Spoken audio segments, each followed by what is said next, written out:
بارزانی و بزوتنەوەی ڕزگاری خوازی کورد. نووسینی مەسعود بارزانی. بەرگی دووەم 1958 بۆ 1961. کورد و شۆڕشی چواردەی تەمووزی 1958. چواردەی تەمووزی 1958 بۆ ئەیلولی 1961. پێشەکی شۆڕشی چواردەی تەمووز بەرهەمی ئەو تێکۆشانە تاڵە بوو کە گەلی عێراق بە کورد و عەرەب و کەمایەتیەکانیەوە تێی هەڵچوو بوو لە پێناو ئازادی و بەختەوەریدا و بۆ ڕزگاربوون لە ژێردەستەیی بێگانە. بێگومانە و شۆڕشە ڕووداوێکی کتوپڕ نەبوو. بگرەماوەیەکی زۆر لە پێشتەقینەوەیدا بیری لێکرابووە و ڕێی بۆ خۆش کرابوو، ناخشەی بۆ کێشرا بوو. بەڕاستی شۆڕشی گەل و سوپا بوو با جۆرێک پشگیری پان و بەرینی جەماوەری وەرگرت کە لە مێژوودا کەمیانە بووە.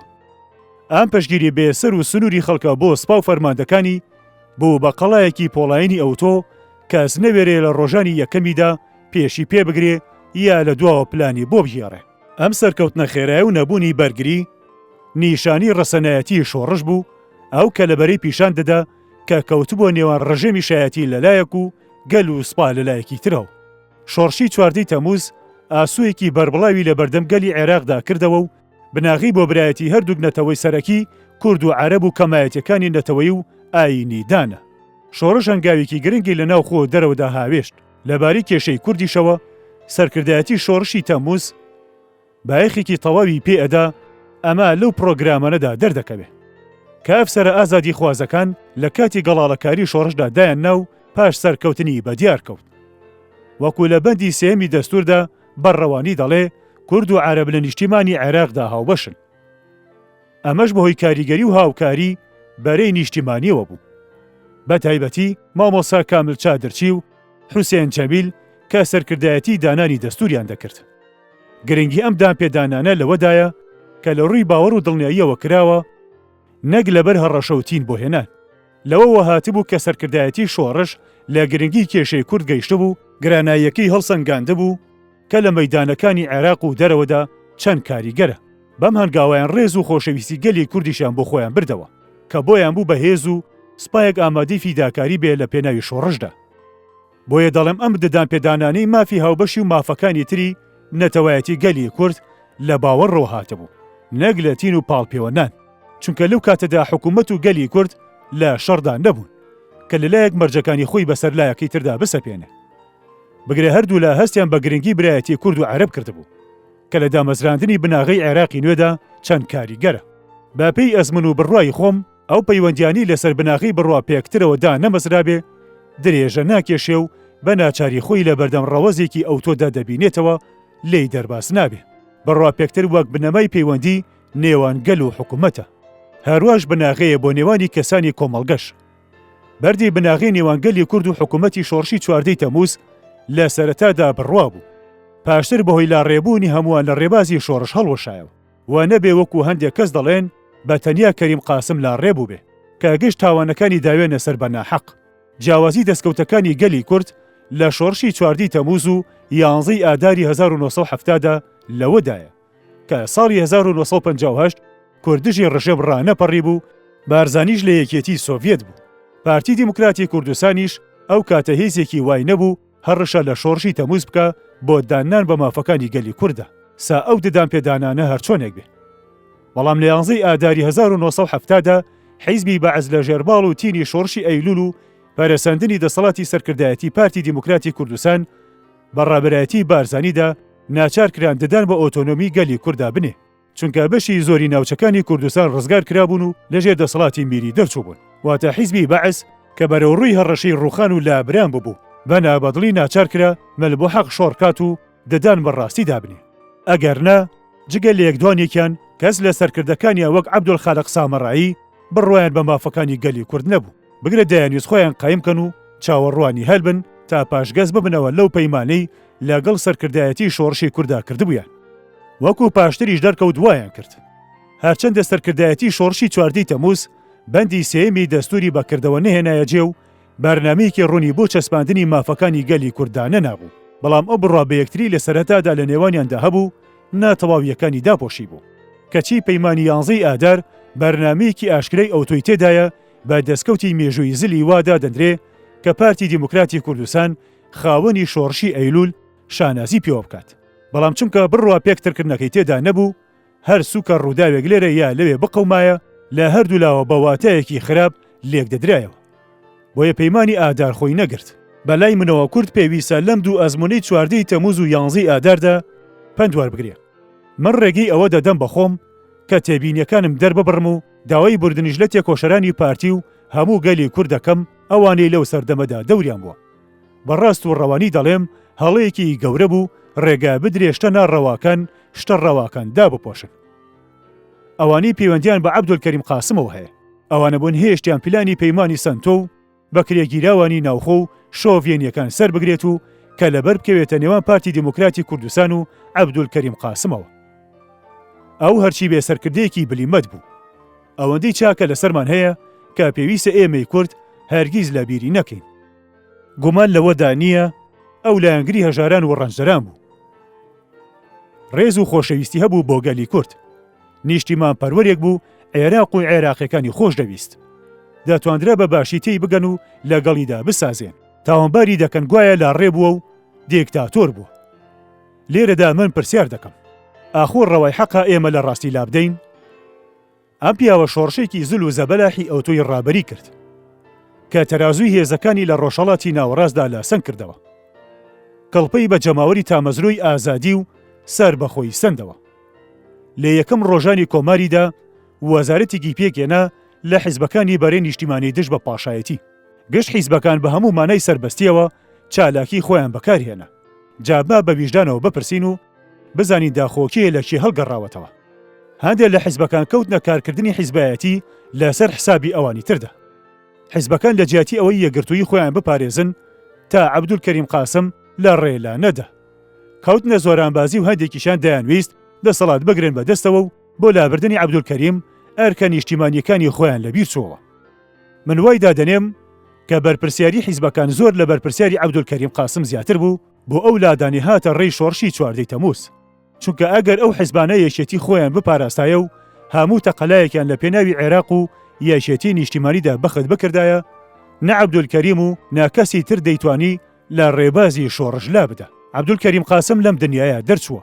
ئەو سەربەرزیە بۆ ئەو بەسە کە ئەو دوژمنانی وا بە نامەردی کوشتیان نەیانتوانی یەک بەڵگەی لەسەر بدۆزنەوە کە بەکرێگیراو بووە یا خراپەی کردووە یا ناپاشی کردووە. بە ناچاری دەدانیان بەوەدانا کە پاک و نیشتیمانی بووە خوالی خۆش بێ. من هیچ کاتێ ڕقم لە عەبدولکەریم قاسم نەبوو. تەنانە لە کاتێکیشدا کە پۆلە باڵە فڕەکانی دەنارد بۆم بارانمان بکەن، چونکە لە بیرم بوو کە چەندی یارمەتی داوین وەکو گەل، وەکو بنەماڵە بە تەنیا ئەو بەرپرسی ئەوە نییە کارەکە وای لێ هات. ئێستاش لەو باوەڕدام ئەو باشترین کەسێکە عێراقی بردبێ بەڕێوە. ئاڵۆزی و ململانی حیزبەکان دەرگەی بۆ هەلپەرست و شۆڤێنیەکان کردەوە تا دەورە لە عەبدولکەریم قاسم بدەن و لە هێزە دڵسۆزەکانی هەڵاوێرن کە نەدەبوایە هێزە نیشتیمانی دڵسۆزەکان چە جارێ ڕێگەی ئەوە بدەن.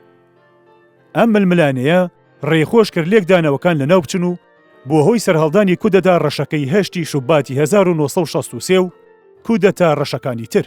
تاوای لێهات عێراقیەکان خراپەی فەرمانڕەوەکانی پێشوویان لەبیر چۆوە، بە تایبەتی پاش کودەتای حەڤەی تەمووزی 1968 و ئەو تاوانانی دژی گەلی عێراق و فەرمانڕەوایەتی نیشتیمانی کران.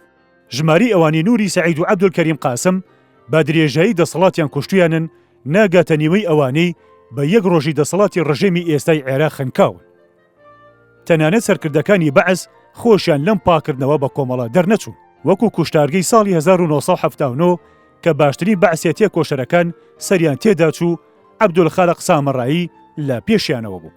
گەلی عێراق لە بەشی خۆی زیاتر ئازاری چێشتووە و بە درێژایی ژیانی تامی ئازادی و سربەخۆیی ڕاستەقینەی نەکردووە. هەموو مێژووی یا لەژێر فەرمانی والیەکی تورک یان فەرماندەیەکی ئینگلیز یان دەسەڵاتی تاخمۆکەیەکدا بووە کە لە پڕێکدا بەهۆی کودەتایەکی خوێناوی سوپاییەوە چوونەتە سەر کورسی فەرمانڕەوایی.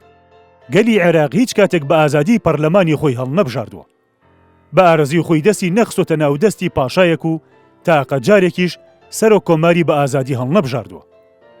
گەلێکە ئازادی لێزەوت کراوە و بە ناویەوە فەرمانڕەوایی دەکرێ، بە ناویەوە خەڵک دەکوژرێ، بە ناویەوە کاولکاری دەکرێ، بە ناویەوە شەڕ هەڵدەگیرسێ و کڕین و فرۆشتنی دەسەڵات و سەربەخۆیەکەی دەکرێ بێ ئەوەی لە هیچ کامێک لەمانەدا توانی بێتی ڕای خۆی دەرببڕێ. ئەمانە هەمووی دەکرێن و حیزبێک عێراق بەڕێوە دەبا، گوایە ئاڵای یەکێتی و ئازادی و سۆسیالیستی هەڵگرتووە و ئەوانەی پێشخۆی بە بەکرێگیرا و ناپاک و دیکتاتۆری تاوانبار دەکات. لە کۆتاییدا پێویستە ئەوەش بڵێم کە مێژوو ئەسپاردەیەکە لە ئەستۆی ئەو کەسەدا کە خۆی لە تەک نووسینەوەی دەدا. ئەو نووسەرە ڕێگەی ئەوەی هەیە لەسەر ئەو شتانی بڕوای پێی نەبێ ڕای خۆی دەرببڕێ. بەڵام شێواندنی ڕاستی و دەستکاری مێژوو بە ناپاکی و ناڕاستی دادەنرێ. لەم ساڵانەی دواییدا لە عێراق زۆر کتێب بڵاو کراونەتەوە. ئاشکراشە دەستگاکانی ئەمن و مخابراتی عێراق گەلێک بابەتی ئەو کتێبانیان پێنووسیون. تەنانەت هەندێک لە ئەفسەر و فەرماندەکانی ئەمن و مخابرات خۆیان بە قەڵەمی نامردانەیە کتێبیان نووسیوە بۆ شێواندنی مێژووی عێراق و هێزە نیشتیمانیەکانی. وا دیارە بەشی زۆر لە مەبەستی ئەو داغ لە دڵانە تێکدان و شێواندنی مێژووی بزوتنەوەی ڕزگاری خوازی کورد و سەرکردان مەزنەکانیەتی تاوا پیشان بدەن گەلێک کورپەیوەندی بە بێگانەوە هەیە و شۆڕشەکانی بە فەرمانی ئیمپریالیزم بووە. ئەمانە لە بیریان چوتەوە یا لە بیر خۆیانی دەبنەوە کە هەر ئەو ئیمپریالیزمەیە گەلی کوردی لە مافی ڕەوای خۆی کە پێکەونانی دەوڵەتێکی سربەخۆیە بێبەش کردووە و هەر ئەو ئیمپریالیزمەشە دەوڵەتی بۆ ئەم شۆڤێنیانە دامەزراندووە تا بە هەوەسی خۆیان سوار ملی گەلەکانیان بن. ئەوەنە نامەگۆڕینەوەی بارزانی لەگەڵ لێپرسراوانی بەریتانیادا بە بەکرێگیراوی و پەیوەندی گوماناوی دادەنێ. هەرچەدە من نامەیە لە نووسینی ئەوانە بکۆڵمەوە کە دەماگری بە گەورەگرتنی نەتەوەی خۆیان بەری چاوی گرتوون، چونکە دڵنیام خەباتی گەلی کورد و فیداکاری سەرکردەکانی لەوە بەرزترە ئەم قەڵەمە ناپاکانە بیگەنێ. بەڵام یەک ڕاستەقینە هەیە کە ئەم دڵڕەشانە خۆیانی لێلا دەدەن. ئەویش ئەوەیە ئینگلیز ئەو کاتی بارزانی نامەی بۆ دەنووسین فەرمانڕەوایی ڕاستەقینەی عێراق بوون، کەواتە نامە ناردن بۆ وەزیر یا سەرۆکی وەزیران یا پاشا چێ کەڵکێکی هەیە کە ئەوانە بەبێ ڕەزامەندی باڵیۆزی بەریتانیا حەقی بڕیاردانێکیان نییە. کەواتە نامەنووسینی ڕاستەوخۆ بۆ ئینگلیز کارێکی ئاسایی و کات بە فیڕۆنەدانە. ئێمە لێرەدا پرسیارێک بەرەو ڕووی ئەو داخاوی و شۆڤێنیانە دەکەینەوە و دەڵێن ئەو کاتی باڵەفڕەکانی ئینگلیز بارزان و سلێمانیان بردومان دەکرد و ژن و منداڵی کوردستانیان دەپلیشاندەوە، پێشینە و کەسوکاری ئێوە چیان دەکرد؟ یا لە کاتی شۆڕشی بیستدا لە شوێ بوون؟ گومان لەوەدانە ئەم داغ لە دڵانە پاشکەوتی ئەوانن کە خزمەتکار و ئاڵقە لە گوێی زەلیلی ئەو ئەفسەرە ئینگلیزانە بوون کە شۆڕشی گەلی کورد و شۆڕشی بیستیان دابرکاندەوە. جا باشتر وایە ئەم شۆڤێنیانە ورتر مێژوو بخوێننەوە و چاو بە فایلەکانی وەزارەتی دەرەوە و مخابراتی بەریتانیدا بگێڕنەوە و ئەو ڕاستیانە بدۆزنەوە کە پەیوەندی باپیرانیان بە لۆرەنس پاشاوە تۆمار کردووە تا باشتر تێبگەن و بزانن کێ فزەی لە ئاست ئیمپریالیزمەکانی ئینگلیزدا کردووە و دەسەڵاتی نەویستووە یا کێ بوون ئەوانەی خزمەتیان کردووە و ملکەچی خۆیان پیشان داوە بەبێ گوێدانە شەرف و ڕێبازی نیشتیمانی. ئەوەی من لی دەترسم ئەوەیە کەنەوەی کوردی نوێ بەنە ئاسایی ڕەخنە لە سەرکردەکانی پێشووی خۆی بگرێ کە بۆچی شلکی و نەرمێتی تەواویان لەگەڵ بەریتانیادا بەکار نهێناوە کە لە شەڕی یەکەمی دنیادا سەرکەوتوو بوو بارودۆخیان باش هەڵ نەسەنگاندووە. ئەگەرنا کوردستان دەبوو بە دەوڵەتێکی سربەخۆی خاوەندە سەڵات. من لە بەشەدا ویستومە تیرێژ بخەمە سەر سەردەمێکی زۆر گرنگ لە ژینی گەلی کورد بەگشتی و پارتی دیموکراتی کوردستان بە تایبەتی. ئەویش سەردەمی 1950 بۆ 1961 و ویستومە بەڵگەکانی ئەو سەردەم چی دەستکەوتبێ بڵای بکەمەوە. تەقەلەم داوە هەر تێبینێکم بە پێوی زانی بێ دەری ببڕم و من خۆم لێیان بەرپرسیارم. منەتباری هەر کەسێکیشم کە یارمەتی بدا لیاڵیەک ڕوون بکاتەوە یا هەڵەیەک ڕاست بکاتەوە. مەسعود بارزانی 15/12/1990 کوردستان.